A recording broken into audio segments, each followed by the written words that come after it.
সকাল 8:15 মানুষ কেউ অফিসে যাচ্ছিল, কেউ খেতে খামারে কাজ করতে যাচ্ছিল। লিটল বয় নামে একটা বোম মেরেছে তারা। আমি নিজে দেখে এসেছি জাপানের হিরোশিমাতে।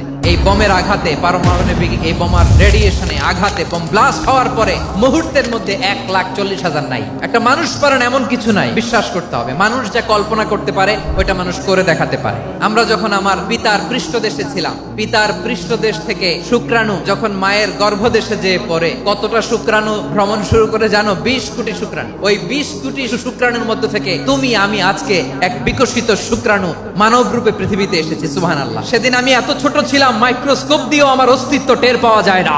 তারপরেও ওই প্রতিযোগিতায়, ওই কম্পিটিশনে যখন আমারে কেউ হারাতে পারে নাই, আল্লাহর জমিনেও আমারে কেউ হারাতে পারে না।